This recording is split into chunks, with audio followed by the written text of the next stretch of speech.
திரும்பி போற ஐடியாவே இல்லை. ஐ ஆம் கமிங். உனக்கு என்னப்பா சிஎம் வச்சே படம் பண்ணிட்டேன். Peak happiness moment. அங்கிருந்து கஷ்டகாலம் ஆரம்பிச்சது. இன்னும் இஸ்லாமியர்களை தீவிரவாதிகளாக தான் காட்டுறாங்க. முதலமைச்சர் விஜய் அவர்களை பிடிச்சவங்களோ பிடிக்காதவங்களோ சோசியல் மீடியாவில் பார்க்கும்போது இவர் கூட இந்த மாதிரி படம் தான் பண்ணுறாரு. ஆமாம், இந்த கருத்தை ரொம்ப டாமினண்ட்டாக சொன்னது வந்து அரசியல்வாதி நல்லது பண்ணுறதுக்கு தான் அரசியல் கட்சிக்கு வராங்களா? ஜனநாயகம் இந்த பிரச்சனைகள் வரும்போது அஜித் ஏதாவது பேசினாரா, ஏதாவது அட்வைஸ் பண்ணாரா? பார்த்துக்கோங்க, ஏதாவது ஹெல்ப் வேணாம் கேளுங்க. உண்மையிலே கரூருக்கு எதுவும் ஷூட் பண்ணீங்களா? இதெல்லாம் பார்க்கும்போது தான் நமக்கு என்ன தோணுதுன்னா, இதுக்கு பின்னாடி ஏதோ ஒரு தப்பு இருக்குன்ற மாதிரி நமக்கு டவுட் வரும். மக்களை இயக்கம் ஆரம்பிச்சிருக்காங்க, அவங்க ஃபேன்ஸ் மழை வெள்ளத்தில் போய் நின்றுருக்காங்க, ஸ்கூல் பசங்களில் நோட்டு புக் கொடுக்க ஆரம்பிச்சு சின்ன சின்ன வேலைகள்லேருந்து பெரிய வேலை வரைக்கும் பண்ணியிருக்காங்க. ஸோ எவ்வளோ பெரிய சேஞ்சு.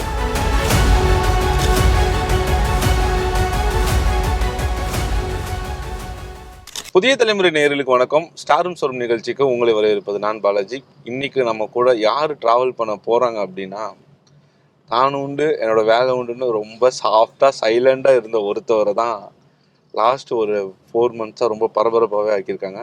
இப்போ நம்ம கூட தான் ட்ராவல் பண்ணிட்டு இருக்காங்க. அண்ணா வணக்கம். வணக்கம். வணக்கம் பிரதர். வணக்கம். எப்படி இருக்கீங்கண்ணா? நல்லா இருக்கேன். ரொம்ப சாஃப்டாகவே இருப்பீங்க. 2014 சினிமாவுக்கு வந்தீங்கண்ணா. ஐ மீன் நீங்கள் இண்டஸ்ட்ரிக்கு வந்து ஆல்மோஸ்ட் ஒரு 20 வருஷம் இருந்தாலும் டைரக்ட் ஆகிருக்கீங்க. இந்த ஒரு 12 வருஷம் இருக்குல்ல, எப்படிண்ணா போச்சு? எனக்கு நல்லா தான் போயிருக்கு. நான் வந்து என்ன ஆகணும்னு ஆசைப்பட்டனோ அதுவும் ஆயிருக்கேன். நம்ம பொதுவாகவே ஒரு சக்ஸஸும் பணம் புகழ் இதெல்லாம் தாண்டி இந்த பணம் நம்ம ஒரு இந்த மாதிரி ஏதாவது ஒரு செயல் பண்ணிடும்போது நம்ம மேலே நமக்கு ஒரு நம்மளே மதிக்கிறது ரொம்ப முக்கியம்ல. நம்ம மேலே நமக்கு மரியாதை போயிடுச்சு, நம்ம வந்து சரியில்லை, நம்ம வேஸ்ட்டுன்னு நினச்சிட்டோம்னா நமக்கு லைஃப் கஷ்டமாயிடும். ஸோ அப்போ நமக்கு ஹோப் எது கொடுக்குதுன்னா, நம்ம ஒன்று ட்ரை பண்ணி அது நடந்துருச்சு அப்படின்னா நமக்கு சந்தோஷம் வந்துடுது. அதே சமயம் அந்த மாதிரி எனக்கு நடந்திருக்கு. அப்புறம் நான் பண்ண படங்களும் சொசைட்டியில் ஃபங்க்ஷன் ஆகுது. நான் உன் படம் பார்த்தேன், நான் ஏமாறல, உன் படம் பார்த்தேன், போலீஸை புரிஞ்சுக்கிட்டேன், நேர்கொண்ட பார்வை பார்த்தேன், என் ஒய்ஃபை பெட்டராக நடத்துகிறேன், ஒரு பெண்ணை கரெக்டாக நான் புரிஞ்சுக்கிறேன், நான் வலிமை பார்த்தேன், ட்ரக்ஸ் பற்றி எனக்கு ஒரு சின்ன அவேர்னஸ், அதை நான் பண்ணுறதை விட்டுட்டேன் அப்படின்றது இருக்குது. இப்போ துணிவு பார்த்தேன், நான் வந்து பேங்கிங் சிஸ்டம் பற்றியும் எவ்வளோ கவனமாக பணத்தில் இருக்கணுன்றதை பற்றியும் புரிஞ்சுக்கிட்டேன் அப்படின்ற இந்த கமெண்ட்ஸை நான் போகிறத பார்க்குறேன். சில 2 படங்கள் சதுரங்க வேட்டை தீரனை மட்டும் நான் நிறைய பார்த்தேன் அப்படின்னு சொல்லிட்டு இருப்பாங்க. ஸோ நான் இந்த 12 வருஷம் எனக்கு ஹாப்பியாக தான் இருக்குது. சில ஸ்ட்ரகிள்ஸ் இருக்குது, பெயின்ஸ் இருக்குது, அது எல்லாருக்கும் இருக்கிறது தான். இந்த ஸ்ட்ரகிள்ஸும் பெயினும் இத்தனை வருஷம் இத்தனை படங்களுக்கு நீங்கள் சந்தித்ததை விட ஜனநாயகன் இதுக்கு கொஞ்சம் கூடுதலாகவே கொஞ்சம் பெயினாக அதிகமாக இருக்கும்னு நினைக்கிறேன். ஆமாம், ஒரு மூவி அனௌன்ஸ்மெண்ட்டு ஒரு ஃபோட்டோஸ்லாம் ரிலீஸ் ஆகுது, டிரெக்டர் கேமராமேன் எடிட்டர்னு இவங்க தான் அனௌன்ஸ்மெண்ட் வருது. அந்த டேக்கு நம்ம அங்கே போய் அடையிறதுக்கு எவ்வளோ டேஸ்ன்னு ஆச்சு? எப்படி ஃபிக்ஸ் பண்ணாங்க உங்களை? இந்த படத்தை நீங்கள் தான் டைரெக்ஷன் பண்ண போகிறீங்கன்னு யார் உங்களுக்கு சொன்னால்? இது எப்படி அமைஞ்சிச்சு? ஓகே, 2 கேள்வியாக எடுத்துக்கிறேன். ஃபஸ்ட்டு 2வது கேள்வி வந்து யார் எப்படின்றது வந்து, எனக்கு ஃப்ரெண்ட்ஸ் இருக்காங்க, சந்தோஷ்னு, சுதன் சார் இருக்கார் ப்ரொடியூசரு. அவங்க 2 பேரோட நான் ஒரு வேறு மீட்டிங்க்கு போகும்போது, அப்போ அவங்க வந்து அது வரைக்கும் விஜய் சார் வந்து படம் லாஸ்ட் படம் கோட்டு தான் இருந்ததில்ல. அப்போ வந்து அவர் இன்னொரு படம் பண்ண போகிறாரு, அதான் லாஸ்ட் படம் அப்படின்னு சொன்ன உடனே, அப்போ வந்து நான் சொன்னேன், என்கிட்ட ஒரு ஐடியா இருக்குது, அது சொல்லலாமா சாருக்கு அப்படின்னோடனே, நான் செக் பண்ணுறேன் அப்படின்னா அவர் ஜெகதீஷ் சார்கிட்ட செக் பண்ணார். ஆமாம், சொல்லலாம் அப்படின்னு சொன்னோன்னே நான் அவருக்கு கால் பண்ணேன், ஜெகதீஷ்க்கு கால் பண்ணி.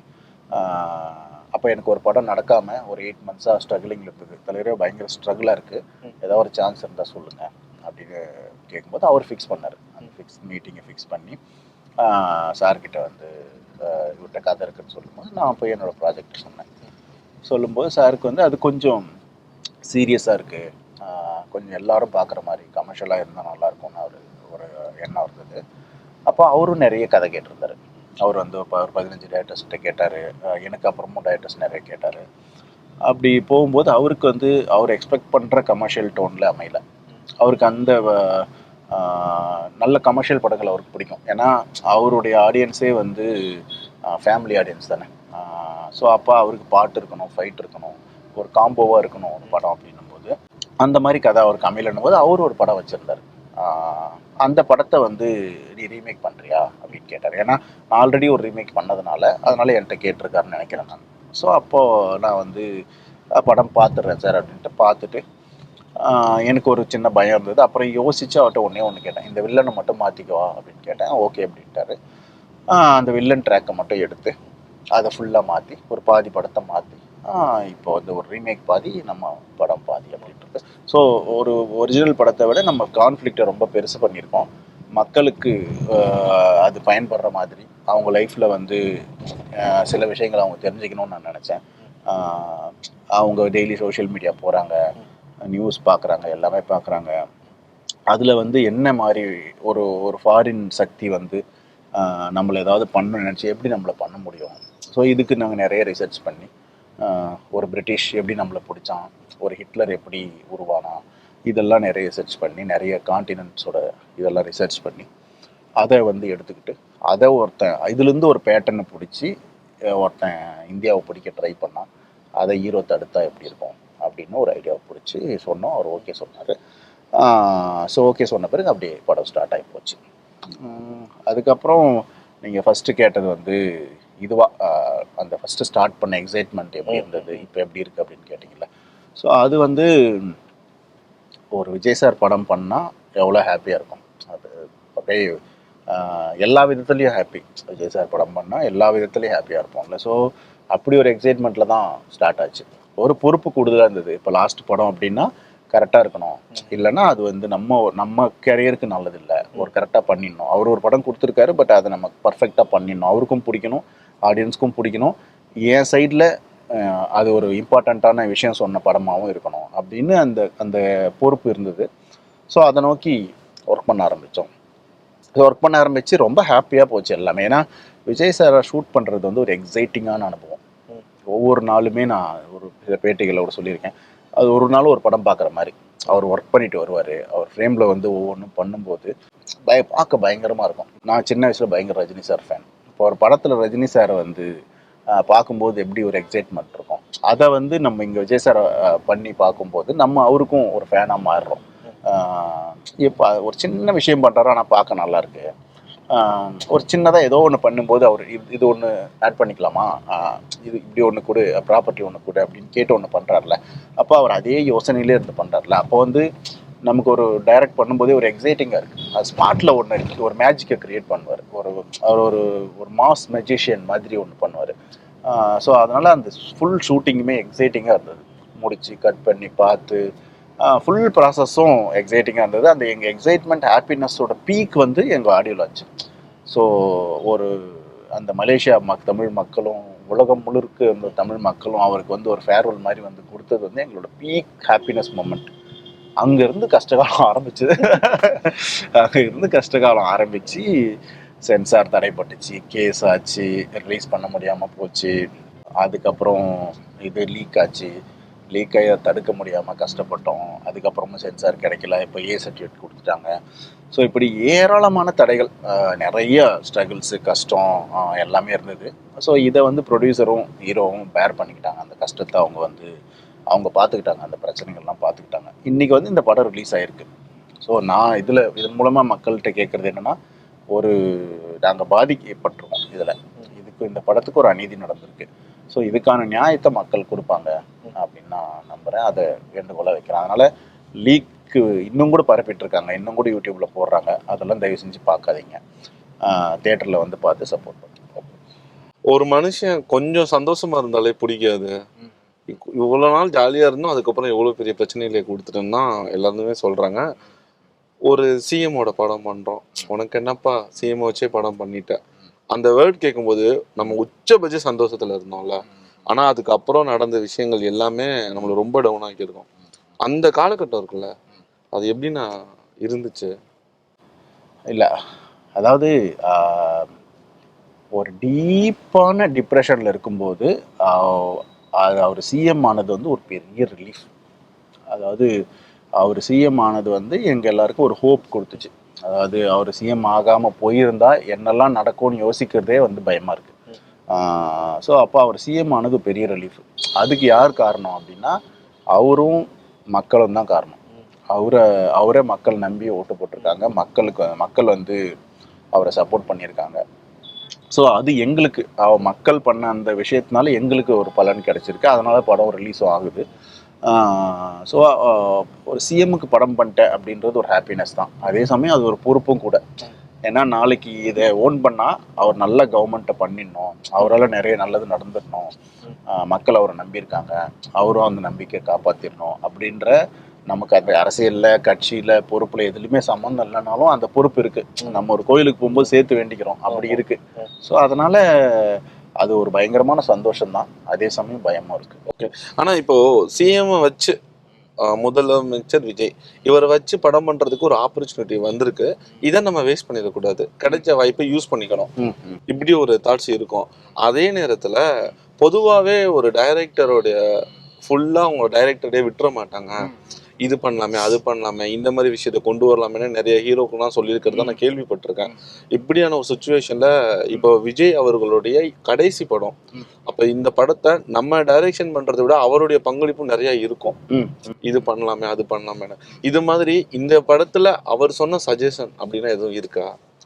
இல்லை, ஃபர்ஸ்ட் அந்த மாதிரி ஹீரோஸ் வந்து தலையிட மாட்டாங்க. அதாவது நான் சொல்றது, நான் பண்ண ஹீரோஸ் வந்து அப்படியே வந்து படத்துக்குள்ளே தலையிட மாட்டாங்க. ஒவ்வொருத்தருக்கும் ஒரு பேட்டர்ன் இருக்குது. இப்போ விஜய் சார் பேட்டர்ன் என்னென்னா, அவருக்கு ஃபுல் கதை திருப்தி ஆகாமல் அவர் ஒத்துக்க மாட்டார். திருப்தியான பிறகு வேறு எதுக்குள்ளேயே அவர் வரமாட்டார். அவர் வேலையை மட்டும் பார்ப்பார், ஆக்டிங் மட்டும் பார்ப்பார். நம்மளா ஒரு பாட்டு அனுப்புகிறோம், சார் இது பிடிச்சிருக்கா அப்படின்னு கேட்டோம்னா, உனக்கு பிடிச்சிருக்காப்பான்னு கேட்பாரு. ஆமாம் சார் சார் எனக்கு ரொம்ப பிடிச்சிருக்கா, அப்போ ஓகேப்பா பார்த்துக்கோ அப்படின்னு சொல்லுவார்.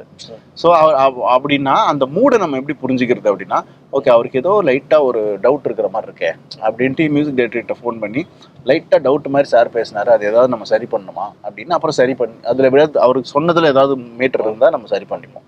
சூப்பர்னா சூப்பர்னு சொல்லிடுவார். அந்த மாதிரி வந்து இப்போ நம்ம ஒரு ஆக்டரை வந்து காசு பண்ணுறோம். இப்போ நம்ம காசு பண்ணும்போது சார் இவரை போடுறோம், ஓகேவான்னு கேட்போம். ஏன் அதை கேட்குறோன்னா, ஒருத்தருக்கு அவங்களுக்கு பர்சனலாக என்ன இருக்குன்னு நமக்கு தெரியாது. அவங்களுக்கு ஏதாவது ப்ராப்ளம் இருக்கலாம், எது வேணா இருக்கலாம், முன்னாடி அவங்க ஸ்பாட்டில் என்ன வேணா நடந்திருக்கலாம். ஸோ அப்படி நம்ம கேட்டுப்போம் ஒரு ஹீரோ கிட்ட. அப்போ அப்படி கேட்கும்போது அவங்களுக்குள்ள ப்ரொஃபஷ்னலி ப்ராப்ளம்ஸ் இருந்தாலோ அது நமக்கு தெரிஞ்சிடும். இல்லைனா ரெண்டு அன்கம்ஃபர்ட்டாக இருக்கிற ஆக்டரை ஃப்ரேமில் வச்சு எப்படி நடிக்க வைக்கிறது, அப்போ அந்த டிஸ்கஷன் இருக்கும் நேச்சுரலாக, அதை தலையீடுன்னு எடுத்துக்க முடியாது.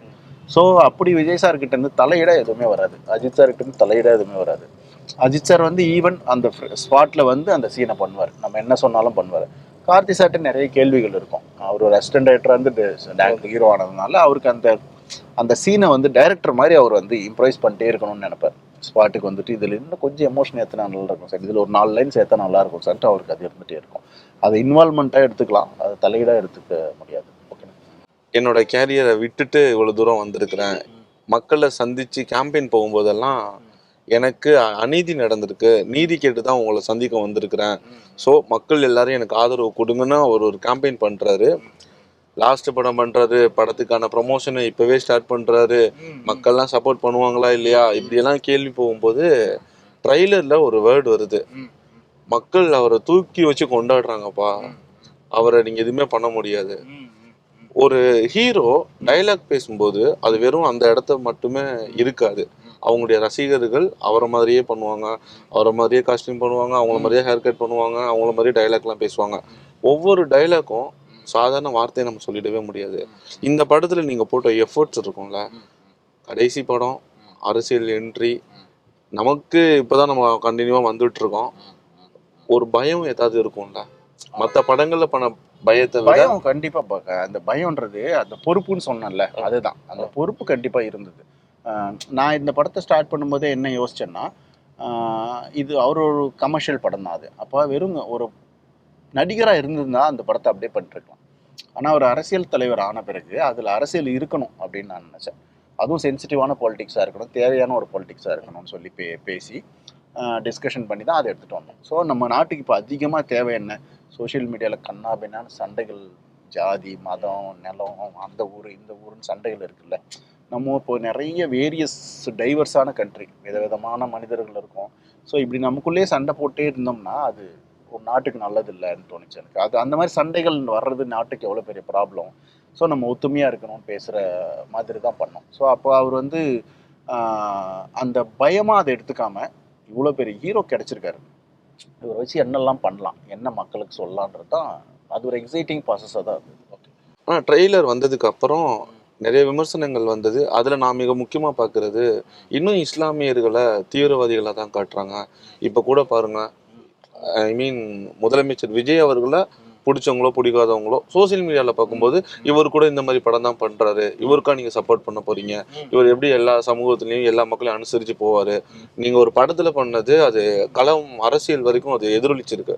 இந்த கருத்து எப்படி பார்க்குறீங்க? ஆமாம், இந்த கருத்தை ரொம்ப டாமினண்ட்டாக சொன்னது வந்து அமீர் சார் தான் ஆரம்பித்தார். டைரக்டர் அமீர் சார் தான் ஆரம்பித்தார். என்னுடைய வேண்டுகோள், சார் நீங்கள் போய் படம் பார்த்துட்டு வந்து நீங்களே இதுக்கு விளக்கம் சொன்னீங்கன்னா நல்லாயிருக்கும். ஏன்னா அப்படி இல்லை படத்தில். ஸோ படத்தில் வந்து அதுக்கு ஆப்போசிட்டாக இருக்கு. நான் ரொம்ப படத்தை பற்றி பேச வேணாம்ல. ஸோ அப்படி யாருக்காவது டவுட் இருக்குது, அப்படி யாருக்காவது விமர்சனம் இருக்குன்னா நாளைக்கு போய் படத்தை பாருங்கள். படத்தை பார்த்து யாரெல்லாம் விமர்சனம் பண்ணீங்களோ அவங்களே நீங்கள் அப்படி இருக்கான்னு விமர்சனம் சொல்லுங்கள். சொன்னீங்க அப்படி இருக்குன்னு என்கிட்ட சொல்லுங்க, நம்ம டிஸ்கஷன் பண்ணுவோம். ஓகே. இது வந்து திரு விஜய் அவர்களுடைய கடைசி படமாவே இல்லை, அவர் அரசியலுக்கு வரல. அப்படிலாம் இருந்திருந்தா படம் முடிச்ச அடுத்த நிமிஷமே ரிலீஸ் ஆகிருக்குமா? நானும் அப்படிதான் நினைக்கிறேன். இவ்வளோ பிரச்சனைகள் வந்திருக்காதுன்னு நினைக்கிறேன். ரிலீஸ் ஆகிருக்கும் கண்டிப்பாக. அப்புறம் அவர் அரசியலுக்கு வராமல் இருந்தால் மேபி படத்தில் அரசியல் இன்னும் குறைவாக கூட இருந்திருக்கும். அப்புறம் அதுக்கு பல பொருள் கொடுத்து, இப்போ இப்படி இதுக்கு முன்னாடி ஒரு கேள்வி கேட்டிங்கல்ல, இந்த ஒரு மதத்தை தப்பாக காமிச்சிட்டிங்களா, அப்படி அந்த கேள்வியெல்லாம் வந்திருக்காது. அந்த சப்போர்ட் பண்ணணும் அப்படின்னு நினைக்கிற மக்கள் பேசி கூட இருக்க மாட்டாங்க. அதை நான் எதுக்கு ஜனநாயகன் நாளை போய் பார்க்கணும்? இது உங்கள் லைஃப்பை பெட்டர் பண்ணணும் அப்படின்னு தான் அந்த படம் எடுத்திருக்கோம்.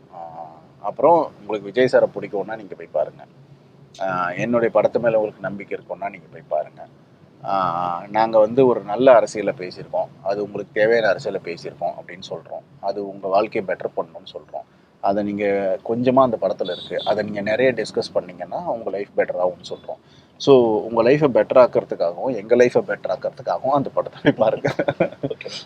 எவ்வளோ பெரிய பிரச்சனை வந்தாலும் என்ன விஷயமா இருந்தாலும் நான் இப்படி தான் ரொம்ப சாஃப்டாகவே இருக்கீங்களா? உங்களுக்கு இந்த கடந்த சில மாசமாவே ரொம்ப டல்லா, அடிமேல் அடி, திரும்புற இடம் கால் இடம் வைக்கிற ஃபுல்லா கண்ணு வெடி குண்டா வச்சுட்டு இருந்தாங்களா? இந்த விஷயத்த மென்டலி எப்படின்னு நீங்க ஹேண்டில் பண்ணீங்க?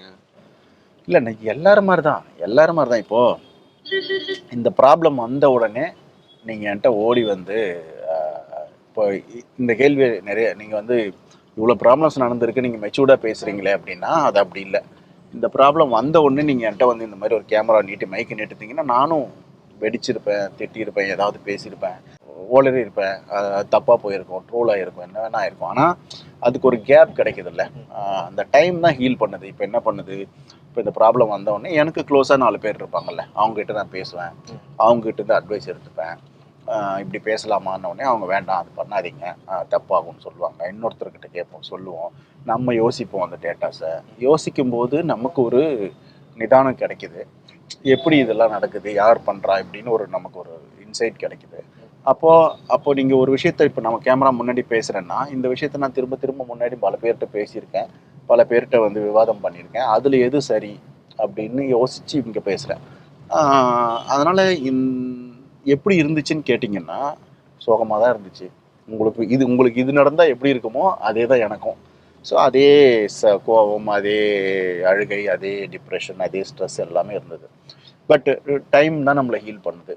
ஸோ இந்த படம் ஒரு லீக்கை தாண்டியும் நீங்கள் படத்தை லீக் பண்ணாலும், படத்தை வந்து என்ன கொடுத்தாலும் நாங்கள் வந்து இவங்களுக்கு ஆதரவு அளிப்போம், ஒரு நல்ல விஷயம் பண்ணுறவங்களுக்கு ஆதரவு கொடுப்போம்னு மக்கள் நின்னாங்கன்னா இன்னும் அது பெட்டரான ஹாப்பினஸ் எங்களுக்கு கிடைக்கும். சினிமா ஷூட்டிங்கில் ஒர்க் பண்ணிட்டு இருக்கும்போது எலெக்ஷன்னா நின்று வின் பண்ணி மக்கள் இவருனா செலக்ட் பண்ணுவாங்களா, சிஎம் ஆவாரா? எனக்கு தெரிஞ்சு நான் நிறையா பொலிட்டிஷியனை பேசும்போதெல்லாம் 2 தொகுதியில் வின் பண்ணுவாங்க. செங்கோட்டையன் வருவார், ஒரு பெரம்பூர் இல்லைன்னா திருச்சியில் கொஞ்சம் கஷ்டம்னு சொன்னாங்க. அங்கே ஷூட்டிங் ஸ்பாட்டில் எதுவும் பேசினாங்களா? நீங்கள் எதுவும் ப்ரெடிக்ட் பண்ணீங்களாண்ணே? இல்லை, நான் வந்து சுத்தமாக ப்ரெடிக்ட் பண்ணல. நான் நிறைய இதெல்லாம் பார்க்குறோம்ல, மீடியா அந்த டேட்டா இந்த டேட்டாலாம் பார்க்குறோம்ல, எல்லா சைடும் பேசுகிறோம், இந்த சைடும் பேசுகிறோம், அந்த சைடும் பேசுகிறோம் போது ஃபஸ்ட்டு அவர் வந்து அதாவது பிஃபோர் கரூர் எனக்கு வந்து ஒரு இது இருந்தது, பயங்கரமாக ஓட்டு வாங்க போகிறாரு, நல்ல மொமெண்டம் இருக்குது, சூப்பராக இருக்குது அப்படின்ற பிறகு. பட் அந்த கரூர் ஈவெண்ட்டுக்கு பிறகு அவரை போட்டு அழுத்தி தொடர்ந்து அவருக்கு வாரம் ஒரு பிரச்சனை, படம் ரிலீஸ் மாதிரி ப்ராப்ளத்தை அவருக்கு ரிலீஸ் பண்ணிட்டே இருந்தாங்கல்ல. ஸோ அப்போ எனக்கு வந்து அது கன்வெர்ட் ஆகாது, அவங்க பிரேக் பண்ண ஆரம்பிச்சிட்டாங்க சிஸ்டம். ஒரு பெரிய இப்போ இந்த டீப் ஸ்டேட் மாதிரி ஏதோ ஒரு டீம் வந்து இறங்கி அவரை துண்டாக காலி பண்ணுறாங்க. போய் இதில் வந்து அவரால் சர்வை பண்ண முடியாது அப்படி தான் நான் நினச்சேன். பட் ஆனால் பயங்கரமான ஒரு விஷயம், அவர் என்னெல்லாம் மேடைகளில் பேசினாரோ அது எல்லாமே நடந்துருச்சு. அவரை எதிர்த்தவங்க அவரை என்னெல்லாம் கேலி பண்ணி பேசினாங்களோ அதெல்லாம் அவங்களுக்கு திரும்ப நடந்துருச்சு. ஸோ அதனால நான் ப்ரெடிக்ட் பண்ணல பர்சனலாக, பட் அது எனக்கு வியப்பாக இருக்குது. ஆனால் ஜனங்க அதை ப்ரெடிக்ட் பண்ணியிருக்காங்க, ஜனங்க அவரை நம்பியிருக்காங்க. ஓகே, படத்தை ரிலீஸ் பண்ண விடாமல் லேட் பண்ணுறாங்க, ஏ சர்டிஃபிகேட் கொடுக்குறாங்க, படத்தை தாண்டி பாலிடிக்ஸில் ஏகப்பட்ட பிரச்சனை வருது, சிஎம்ஏ ஆக முடியாது, யாரும் சப்போர்ட் பண்ண மாட்டாங்க, கரூர் துயரம் நடக்குது. இதையெல்லாம் தாண்டி ஒரு மனுஷன் எதுக்காக கஷ்டப்பட்டாரோ, எதுக்காக போராடினாரோ, எதுக்காண்டி ஒவ்வொரு ஊராக போய் மக்களை சந்திச்சாரோ, அந்த விஷயம் எல்லாம் ஒன்றே நடக்குதுல்ல. நடக்கும்போது அந்த நாளைக்கு அந்த படம் ரிலீஸ் ஆகுதுல்ல, இதையெல்லாம் பார்க்கும்போது எப்படின்னா இருக்கு? ரொம்ப ஃபஸ்ட்டு இது வந்து இவ்வளோ ஈவெண்ட்ஸ் சொல்கிறீங்கல்ல, இது வந்து குறுகிய காலத்தில் நடக்குது. இது வந்து ஒரு ரோலர் கோஸ்டர் ரைட் மாதிரி தான் இருக்குது. பட் எண்ட் ஆஃப் டே இது சந்தோஷத்தில் ரிலீஸ் ஆகிறது பெரிய சந்தோஷம். இது வந்து எங்களுக்கு அந்த போட்ட பணம் திரும்ப வந்தால் இன்னும் ரொம்ப சந்தோஷமாக இருப்போம். ஸோ இதில் பெரிய லாபம் அடைஞ்சி பயங்கரமாக பின்னணும் அப்படின்றது கூட எங்கள் ஆசை இல்லை. அவர் ப்ரொடியூசர் போட்ட காசு அவருக்கு திரும்ப போனால் போதுன்றது தான் இப்போதைய அந்த எக்ஸ்பெக்டேஷன் தான் மைண்டில் இருக்குது. மற்றபடி ஓவராலாக யோசிச்சா இவ்வளோ கஷ்டங்களும் சந்தோஷத்தில் தான் முடிஞ்சிருக்கு, அது மக்களால் தான். இந்த படம் முழுக்க அவருடைய கட்சி பேரை ப்ரொமோஷன் பண்ணுற வேலையாக தான் இருக்கும். இது அவருக்கான படம், மக்களுக்கான படமெல்லாம் தாண்டி கட்சி பேரை மக்கள்கிட்ட கொண்டு போய் சேர்க்கணும், இப்படி தான் நிறைய விமர்சனங்கள்லாம் வந்துச்சு.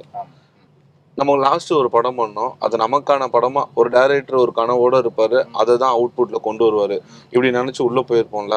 நம்ம போகும்போது ஒரு கடைசி படம் கொஞ்சம் அரசியல் சார்ந்து நிறையா இருக்குது, நம்ம ஜெயிச்சிடுமா இல்லையா இந்த மாதிரி எனக்கு அதை யோசிச்சிங்களா? இல்லை, ஃபஸ்ட்டு விஜய் சார் படம் பண்ணுறதே ஒரு வெற்றி தான். ஸோ அப்போ அவர் ஒரு வாய்ப்பு கொடுக்குறாருல, அதை கரெக்டாக பண்ணணுன்றது தான். அதுக்கப்புறமா வந்து கட்சி பேரை ப்ரமோட் பண்ணுற படம் இல்லை இது. இது வந்து மக்களை லைஃப்பை ப்ரமோட் பண்ணுறதுக்கு ட்ரை பண்ணுற படம் தான்.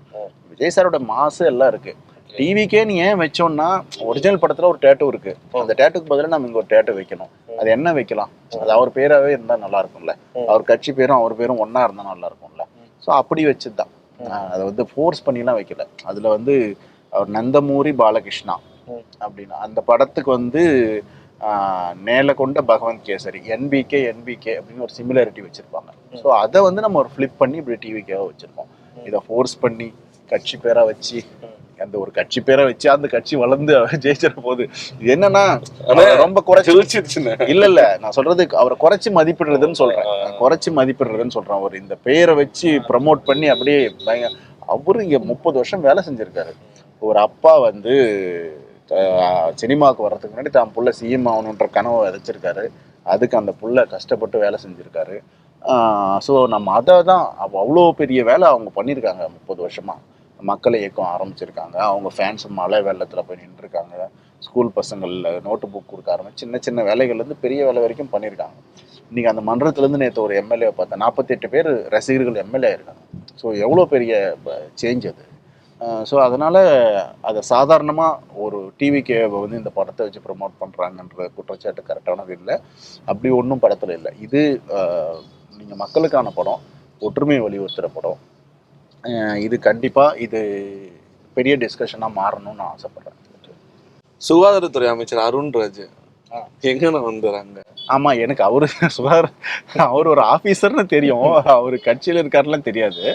சாங்கு வரும்போது நம்ம மேனேஜர் வந்து, சார் இவன் நடிக்கணும்னு ஆசைப்படுறாரு சார், ஏதாவது சாங்கில் யூஸ் பண்ண முடியுமான்னு கேட்டார். பண்ணிக்கலாம் அப்படின்னு சொல்லி, அப்போது நமக்கு ஒரு ஆக்டர் தேவைப்பட்டார், அப்படி யூஸ் பண்ணோம். ஓகே. ஆனால் இறுதியாக ஒரு கேள்வி, பொலிட்டிஷியன் பார்க்கும்போது கேள்வி கேட்கும்போது இந்த கேள்வியை கண்டிப்பாக கேட்பேன், இந்த நேரத்தில் உங்கள்கிட்ட கேட்டால் கரெக்டாக இருக்கும்னு நினைக்கிறேன். அரசியல்வாதி நல்லது பண்ணுறதுக்கு தான் அரசியல் கட்சிக்கு வராங்களா? சரி, பொதுவாக நம்ம எல்லாருமே போலீஸ் ஆக ஆரம்பிக்கிறது எல்லாருமே நல்ல மோட்டிவோடு தான் ஸ்டார்ட் பண்ணுவோம். அப்புறம் ஒரு சிஸ்டம்குள்ளே போகும்போது அங்கே அட்ஜஸ்ட் ஆகி அங்கே ஏற்கனவே இருக்கிற சிஸ்டத்தோட கலந்து கரப்ட் ஆகிடுறது இருக்குல்ல. அந்த மாதிரி தான் நிறைய யாருக்குமே ஒரு மக்களை அழித்து நம்ம நல்லா இருக்கணும் அப்படின்னு நினைக்க மாட்டாங்க. ஒரு ப்ராசஸில் உங்கள் முன்னாடி நிறைய இருக்குது அப்படின்னா அதை கொஞ்சம் எடுத்துக்கலாமே அப்படின்னு தோன்றது இருக்குல்ல. இது பொதுவாக மனுஷனுக்கு இருக்கிற குணம். பேராசையோ அதிகார வெறியோ இதெல்லாம் பேசிக்காக மனுஷங்கிட்ட இருக்கிற பிரச்சனை. அந்த பிரச்சனையை ஒரு பெட்டரான ஹியூமன் வந்து இன்னும் பெட்டராக ஹேண்டில் பண்ணுவான். ஸோ அப்போ யாருமே ஒரு கெட்டது பண்ணணும், மக்களை அழித்து நம்ம நல்லா இருக்கணும்னு நினைக்க போகிறதில்ல. அப்படி நினச்சி அரசியலுக்கு வருவாங்களான்னு தோணலை, ஒரு ஆஃபீஸர் ஆவான்னு தோணலை, ஒரு ஜேர்னலிஸ்ட் ஆவாங்களான்னு தோணலை. அங்கே வந்துட்டு அந்த வாய்ப்புகள்லாம் இருக்குது அப்படின்னா அதை பயன்படுத்துகிறவங்க தான் நான் பார்த்துருக்கேன். எனக்கு தெரிஞ்சிடல. ஓகே, சமுதாயத்தில் ஒரு சேஞ்சஸ் கொண்டு வரணும், நல்லது மட்டுமே நடக்கணுங்கிறது தான் உங்களுடைய கனவாகவே இருந்தது. இந்த ஒரு 50 டேஸ்க்கு மேலே தமிழ்நாடு எப்படி இருக்குண்ணா? அது எனக்கு ஃபஸ்ட்டு இது எனக்கு தெரியல, நான் அவ்வளோ டீப்பாக ஃபாலோ பண்ணுறது இல்லை. ரெண்டாவது 50 நாள்ன்றது ஒரு மேட்ரே இல்லை மாறுறதுக்கு. ஏன்னா ஒரு பெரிய சிஸ்டம் மாறி இருக்கு. இப்போ ரொம்ப ஏராளமான புது ஆட்கள் வந்திருக்காங்க. அவங்க சிஸ்டமை புரிஞ்சுக்கணும். சிஸ்டம் அவங்களோட நேரம் அவங்க என்ன பண்ண ட்ரை பண்ணுறாங்கன்னு புரிஞ்சுக்கணும். அந்த ரெசிஸ்டன்ஸ் இருக்கும். ஏற்கனவே ஒருத்தர் நல்ல ஆஃபீஸர் இருந்தாருன்னா அவர் ஐடென்டிஃபை பண்ணி இவங்க கொண்டு வரணும். கொஞ்சம் கரப்டடாக யாராவது இருந்தால் அவங்களோட பேசி அதை சரி பண்ணி போகணும். End of the day datas வச்சு தான் நம்ம இதை பேசணும்னு நினைக்கிறேன். ஒரு வருஷம் கழித்து கடந்த ஆட்சியில் 10% நாள் வளர்ச்சி இருந்தது இல்லையா, அதே மாதிரி இவங்க அந்த 10% வச்சுருக்காங்களா? இப்போ எல்னினோலாம் வருது, அதனால் கொஞ்சம் குறையலாம், ரொம்ப குறையுதா, என்ன ஏது அதிகமாகுதா, அந்த டேட்டாஸ் வச்சு தான் அனலைஸ் பண்ணணும்னு நினைக்கிறேன். அட்லீஸ்ட் இந்த கவர்மெண்ட் அனலைஸ் பண்ணுறதுக்கு மினிமம் 1 வருஷம் வேணும், மேக்ஸிமம் 2 இயர்ஸ் வேணும்னு நினைக்கிறேன். இந்த ஜனநாயகம் இந்த பிரச்சனைகள் வரும்போது அஜித் ஏதாவது பேசினாரா, ஏதாவது அட்வைஸ் பண்ணாரா? அந்த டைமில் அவர் துபாயில் இருந்தாருன்னு நினைக்கிறேன். நான் எதுவும் பேசலை. பட் அவருடைய மேனேஜர் சுரேஷ் சந்திரா சார் பேசினார். பார்த்துக்கோங்க, ஏதாவது ஹெல்ப் வேணா கேளுங்க அப்படி சொல்கிறாங்க. அந்த மாதிரி. ஓகே, இதெல்லாம் அஜித் சார் சொல்லி பண்ணதா? கண்டிப்பாக இருக்கலாம், அவர் கண்டிப்பாக விசாரிப்பார். ஸோ அஜித் சார் வந்து அது எனக்கே தெரியும், ஏன்னா நம்ம ஸ்பாட்டில் பார்த்துருக்கோம்ல. அவர் ஏற்கனவே இதுக்கு முன்னாடி இருக்கிற டைரக்டர்ஸை வந்து விசாரிப்பார், எப்படி இருக்காங்க, ஓகேவா பார்த்தீங்களான்னு அப்படி விசாரிப்பார், கண்டிப்பாக விசாரிச்சிருப்பார். இப்போ நான் ப்ரொடக்ஷன் ஸ்டார்ட் பண்ணும்போது ஃபோன் பண்ணி பேசினார், ஆல் தி பெஸ்ட் சொன்னார். ஒரு பஸ் மேலே நின்று ஒரு செல்ஃபி அப்படின்னாலே திரு விஜய் அவர்கள் தான் ஞாபகத்துக்கு வருவாங்க. அந்த சாங் ரிலீஸ்ல போது சின்னதாக ஒரு இமேஜ் ஒன்று வரும். இதெல்லாம் பார்த்துட்டு தான் இந்த படம் முழுவதும் ஷூட் பண்ணது. கரூர் போர்ஷன் ஒன்று இருக்கு, குட்டி சீன் அங்கே எடுத்துருக்குறாங்க. நாங்கள் அப்போவே சொன்னோம், யாரும் கேட்கல. அவர் இன்னும் சினிமா முகத்தோடு தான் இருக்கிறாரு, பொலிட்டிஷியனாக அவர் இன்னும் வரவே இல்லை, இப்படிலாம் ஒரு விமர்சனம் வந்தது. உண்மையிலே கரூருக்கு எதுவும் ஷூட் பண்ணீங்களா? ஃபர்ஸ்ட் அந்த விமர்சனத்தை பதில் சொல்கிறேன். அந்த பீஸ் எடுத்து போட்டாங்கல்ல, அது தெளிவாக தெரியுது. ஒரு அனிமேஷன் சீனு நெய்வேலியில் நடந்த சம்பவத்தை அனிமேட் பண்ணி அங்கே வச்சுருக்கோம். அதாவது அந்த சாங்கில் அவர் லைஃப்பில் நடந்த இம்பார்ட்டன்ட் மூமெண்ட்ஸ்லாம் வச்சுருக்கோம். அதாவது அந்த சாங்கு வர்றதுக்கு முன்னாடியே இந்த பொய்யை க்ரியேட் பண்ணிட்டாங்க. இப்படி அங்கே ஷூட் பண்ணியிருக்காங்கன்ற பொய்யை க்ரியேட் பண்ணிட்டாங்க. அந்த கேரவேன் உள்ள நான் இருந்தேன், உட்காந்து கேமரா பிடிச்சிட்டு இருந்தேன், ஆங்கிள் சொல்லிட்டு இருந்தேன் அப்படின்லாம் ஒரு சார் சொல்லிட்டு இருந்தாங்க. அவர் வந்து பேசிக்காக சும்மா கூகுள் பண்ணாலே ஜேர்னலிசம்னா வந்து collecting news, analysing news, verifying news, distributing நியூஸ்ன்னு வருது. அவர் ஏன் ஒரு நியூஸை அவர் கிரியேட் பண்ணாரா அல்லது அவருக்கு வந்துச்சான்னு எனக்கு தெரில. ஆனால் அவர் ஏன் அதை வெரிஃபையே பண்ணல? என்னை ஈஸியாக ரீச் பண்ணலாம். எந்த ஜேர்னலிஸ்ட் ஃபோன் பண்ணாலும் நான் எடுப்பேன், யார் ஃபோன் பண்ணாலும் எடுப்பேன். என்னை ரீச் பண்ணியிருக்கலாம், அல்லது என்னை சுற்றி யாரையாவது ரீச் பண்ணியிருக்கலாம். சுற்றி பக்கத்து போலீஸ் ஸ்டேஷனில் கேட்டு நான் எங்கே இருக்கேன்னு செக் பண்ணியிருக்கலாம், இல்லை நீங்களே செக் பண்ணியிருக்கலாம், இல்லை போலீஸுக்கு கம்ப்ளைண்ட் கொடுத்து தான் கொஞ்ச நேரத்தில் கண்டுபிடிச்சிருப்பாங்க. இது எதுவுமே பண்ணாமல் இவ்வளோ பெரிய பொய்யை வந்து சொல்கிறாங்க. நான் இப்படி ஒரு பதில் சொன்னால் உடனே நீங்கள் போயிருக்க மாட்டீங்க, உங்கள் யூனிட் அமைச்சிருப்பீங்கன்னா நான் என்னையே ஈஸியாக கண்டுபிடிக்கும் போது என் யூனிட்டை கண்டுபிடிக்க முடியாதா? ஸோ இது என்னென்னா, இதெல்லாம் பார்க்கும்போது தான் நமக்கு என்ன தோணுதுன்னா, இதுக்கு பின்னாடி ஏதோ ஒரு தப்பு இருக்குன்ற மாதிரி நமக்கு டவுட் வருது. ஸோ இவ்வளோ பொய்களை ஏன் பரப்புகிறாங்க அப்படின்ற ஒரு டவுட் நமக்கு வருது. அதனால் என்னென்னா, இது முற்றிலும் அறமற்ற ஒரு பொய். ரொம்ப பிஸியான ஸ்கெடியூலில் நிறைய விஷயங்களை ரொம்ப ஷேர் பண்ணீங்க. எவ்வளோ பெரிய ப்ரெஷர், எவ்வளோ பிரச்சனை வந்தாலும் இப்படியே ரொம்ப சாஃப்டாக ஹேண்டில் பண்ணிட்டீங்க. எல்லாத்துக்கும் இது இருந்தால் நிறைய பிரச்சனையும் வருது, ப்ரெஷரும் ஆகுதுன்னு நினைக்கிறேன். ரொம்ப நன்றிண்ணா, தேங்க்யூ ஸோ மச்.